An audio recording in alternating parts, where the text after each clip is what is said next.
कई से स्टूडेंट होते हैं जिनका मन में प्रश्न होता है कि मेरा 1 ईयर का गैप है, मेरा 2 ईयर का गैप है, तो प्लेसमेंट में मेरा कितना फर्क पड़ने वाला है, क्या मैं एलिजिबल रहूंगा कुछ कंपनियों के लिए। तो ये जो वीडियो है स्पेसिफिकली उन बच्चों के लिए है जिनका ये कॉन्फ्यूजन बना हुआ है कि मेरा 1 ईयर का गैप है। 1 year gap in the sense आप जब 12th कंप्लीट किए थे एंड कुछ बच्चे लाइक IIT के एग्जाम, नीट का एग्जाम, मतलब जो भी लाइक एंट्रांस एग्जाम होता है उसके लिए गैप ले बैठते हैं।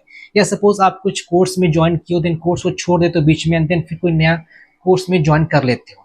तो जब आप प्लेसमेंट में बैठ रहे होते हो तो उस वक्त क्या ये फर्क डालता है कि आपका जो 1 साल गैप, 2 साल गैप, इवन कुछ बच्चों का मेरे पास कॉल आता है कि उनका 3 साल 4 साल का गैप है। ठीक है, तो ये कितना फर्क होने वाला है। एंड हम लोग बात करेंगे कि 10th का जो परसेंटेज है, 12th का परसेंटेज है, जिसके पास 60% वो चीज नहीं है, तो उनके लिए क्या चीज रहने वाला है। ठीक है, तो कंप्लीट में काफी डिटेल में डिस्कस करने वाला, तो प्लीज वीडियो को एंड तक देखिए। स्टिल कुछ डाउट रह जाता है after watching this video, comment box पर आप कमेंट कर सकते हो या मुझे व्हाट्सएप से आप कनेक्ट कर सकते हो। सो जो वीडियो में हम लोग आगे बढ़े उसके पहले कुछ इंपॉर्टेंट बातें हैं एंड डिस्कशन है जो कि मैं शेयर करना चाहूंगा। एंड एक काफी इंपॉर्टेंट अनाउंसमेंट है बाय फिजिक्स वाला। कई सारे इंजीनियरिंग एस्पिरेंट होते हैं जिनका सपना होता है कि मैं IIT क्रैक कर सकूं, बट स्टिल कई सारे बच्चे क्रैक नहीं कर पाते हैं। उनका जो IIT जे के एग्जाम होता है वो सही नहीं जाता है एंड उनका जो सपना होता है कि मैं IIT में पढ़ाई करूं वो पूरा नहीं हो पाता है। तो आप बच्चे जो चाहो आप IIT स्टिल क्रैक कर सकते हो।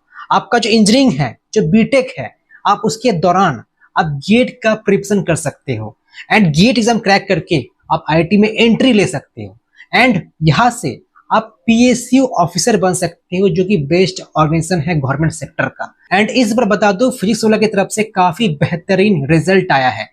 काफी सारे बच्चे हैं जो कि गेट एग्जाम क्रैक कर दी है। इस साल की बात करो 2023 का, तो बता दो गेट 2024 बच्चों के लिए पराक्रम 2.0 बैच भी लॉन्च हो चुका है एंड इसका प्राइस काफी कम है। ऑफर काफी कम समय के लिए है, काफी कम दिनों के लिए है, तो 4999 है। एंड जो बच्चे गेट 2025 देना चाहते हैं उनके लिए बैच है श्रेष्ठ 2.0 बैच बी एंड इसका प्राइस काफी कम है, 6999 है। तो काफी कमी प्लेटफॉर्म है जो कि ये प्राइस पॉइंट पर आपको बैचेस प्रोवाइड कर रही है। तो आप अगर इंजीनियरिंग के बच्चे हो, आप अगर इंजीनियरिंग कर रहे हो एंड आप गेट 2024 से 25 देने वाले हो, वैसे आप 3rd ईयर में जब होते हो ना तो आप एलिजिबल हो जाते हो गेट एग्जाम देने के लिए। तो आपका जो भी रिक्वायरमेंट है बैच ज्वाइन कर सकते हो एंड ये जो ऑफर है काफी कम समय के लिए है। और देखिए ये जो बैचेस है क्लासेस मंडे टू फ्राइडे होंगी एंड टेस्ट आपको यहाँ पर ही मिल रहा होगा, तो कहीं पर और ज्वाइन करना नहीं है। आप अगर चाहो तो ये कूपन कोड मेरा यूज कर सकते हो जहां पर आपको फ्लैट ₹500 इंस्टेंट ऑफ मिल रहा होगा। तो देखिए बात करते हैं 1 साल का गैप। ठीक है, तो 1 साल का गैप कुछ फर्क नहीं डालता है। कोई भी कंपनी का क्राइटेरिया होता है कि आपका मिनिमम 1 ईयर गैप होना चाहिए। तो ऐसा मतलब मैं कंपनी खुद देखा नहीं हूँ। ठीक है, मतलब मैं भी प्लेसमेंट के वक्त बैठा हूँ ऑन कैंपस ऑफ कैंपस, तो अभी तक तो मैं नहीं देखा हूँ एंड ना ही कोई सीनियर है जो मुझे बोले कि जी हाँ ये कंपनी है XYZ ये अलाउ नहीं की थी मुझे, क्यों? क्योंकि मेरा 1 साल का गैप है। तो ऐसा कोई कंपनियां नहीं है। ठीक है, वैसे बोलता भी बच्चों को अगर आपका एंट्रांस एग्जाम में अच्छा मतलब मार्क्स नहीं आया है, ठीक है, रैंक नहीं आया, आप 1 साल का ड्रॉप कीजिए।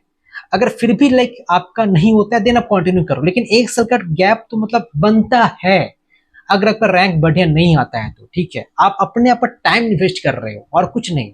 मतलब ऐसा नहीं कि लाइक मैं क्रैक कर ही लूंगा एग्जाम या मैं अच्छे कॉलेज में एडमिशन ले लूंगा, आपके मन में वो पछतावा नहीं रह जाएगा कि जे मैंने ऐसा काम किया, वैसा काम किया।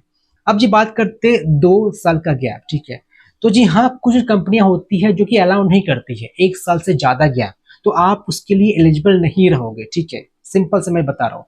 कंपनी होती है एटलीस्ट 1 ईयर गैप। ठीक है, ओके, तो ऐसे कंपनी बहुत ही कम है। ठीक है, जिनका 1 साल से अधिक गैप है, मतलब कि 2 ईयर गैप है।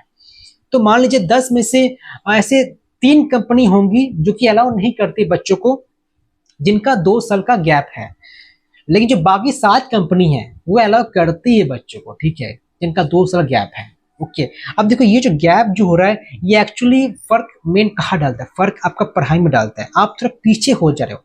ठीक है, अब मैक्सिमम 2 साल गैप करना चाहिए अगर आप इंजीनियरिंग के एस्पिरेंट हो। आप अगर नीट के एस्पिरेंट हो तो 2 साल से अधिक गैप कर सकते हो, बच्चे करते 3 साल गैप करते हैं। ठीक है, लेकिन आप अगर बीटेक करना चाहते हो तो जी मैक्स टू मैक्स बहुत ही 2 साल से ज्यादा बिल्कुल मत कीजिए, अवॉइड कीजिए, क्योंकि मैक्सिमम कंपनीज 2 साल का गैप अलाउ करती है। अब बात करते हैं 3 साल गैप, ठीक है। तो देखो आपका जो अपॉर्चुनिटीज है और कम हो रहा है, 10 में से मैं 7 बोला था, 10 में से अब हो जाएगा 5 हो जाएगा या 4 हो जाएगा, ठीक है। जब 4 या 5 कंपनी के लिए एलिजिबल रहोगे एंड बाकी जो रिमेनिंग 5 या 6 कंपनी है वो अलाउ नहीं करेंगी आपका अगर 3 ईयर ड्रॉप है। अब बात करते हैं 4 ईयर ड्रॉप, ठीक है। तो 4 ईयर ड्रॉप मतलब क्या बोले, ये उन बच्चों के लिए होता है कुछ मतलब काफी क्रिटिकल सिचुएशन हो जाता है। सपोज मैंने 2 साल गैप किया था एग्जाम के लिए, एंट्रांस एग्जाम, फिर मैंने बीएससी में एडमिशन करवा लिया, फिर मुझे अच्छा लगा कि मैं छोड़ छाड़ दिया। मतलब बच्चों को यही रीजन होता है कि 4 साल गैप क्यों हो चुका है, या जो भी कुछ रीजन होता होगा, ठीक है।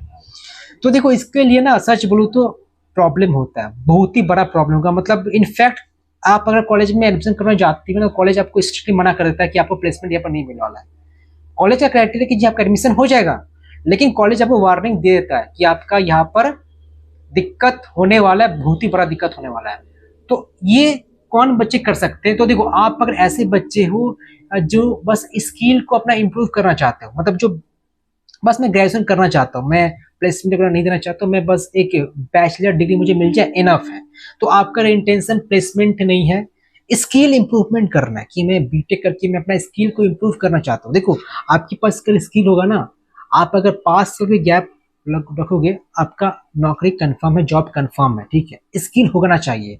लेकिन आप अगर बात करो ऑन कैंपस का, तो ऑन कैंपस के लिए हार्डली आपकी कंपनी के लिए एलिजिबल रहोगे, क्योंकि 4 साल गैप कोई कंपनी मतलब अलाउ नहीं करती ऑन कैंपस का। तो ऑन कैंपस से तो बिल्कुल आप एक्सपेक्टेशन रखिए ही मत, ठीक है। तो 4 साल गैप अगर किए हो, करना चाहते हो 3 साल से अधिक, आप ये सोचे कीजिए कि ऑन कैंपस से मुझे मतलब है नहीं, मेरा फोकस बस स्किल इंप्रूवमेंट है एंड मुझे बस बैचलर डिग्री प्राप्त करना है, ठीक है।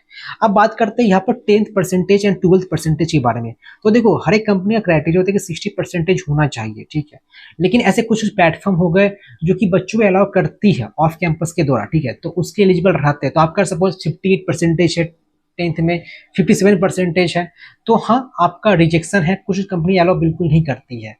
लेकिन कुछ कुछ प्लेटफॉर्म है, कुछ ऑफ कैंपस है जो कि अलाउ करती है, ठीक है। एंड इनफैक्ट कुछ कंपनी ऐसे होती है ना जिनका क्राइटेरिया होता है कि ऊपर 12th में 75% होना चाहिए, आपका सीजीपीए 8.5 से ज्यादा होना चाहिए, ठीक है। तो जी मतलब क्राइटेरिया काफी तरह तरह का होता है। तो सिंपल मैं यही बोलना चाहूंगा कि जो अलग इंटरमीडिएट जो चीज होती है अब वहां से अप्लाई कर सकते हो एंड आप प्राप्त कर सकते हो प्लेसमेंट। अल्टीमेटली वीडियो का कंक्लूजन यही है, आपके पास अगर स्किल है आपको जॉब पाने से कोई नहीं रोक सकता है। आपका 5 साल गैप हुआ या 10 साल गैप हुआ, नौकरी कंफर्म आपको लग ही जाएगा अगर स्किल रहा तो। मेनली जो फ्रेशर होते हैं, अगर कोई मतलब रिक्रूटर फ्रेशर को हायर करते हैं, उनका टारगेट होता है कि ज्यादा गैप वाले बच्चे नहीं आ जाए, क्योंकि पहला बात उनको काफी सिखाना पड़ता है एंड वो लेजीनेस आ जाता है बच्चों के माइंड में कि मैं 4 साल गैप कर रखा हूँ, 3 साल गैप कर रखा हूँ, तो उनका जो सीखने का जो टेंडेंसी होता है ना वो नहीं रहता उतना, क्योंकि बच्चा बस एक गैप करते जा रहा है, ठीक है, मतलब कुछ अलग चीज नहीं सीख रहा है। सो आई थिंक आपको समझ में आ चुका है मेरा इंटेंशन क्या बोलने का। फिर भी कुछ डाउट है मन में, प्लीज कमेंट कीजिए या मुझे व्हाट्सएप से कनेक्ट कर सकते हो।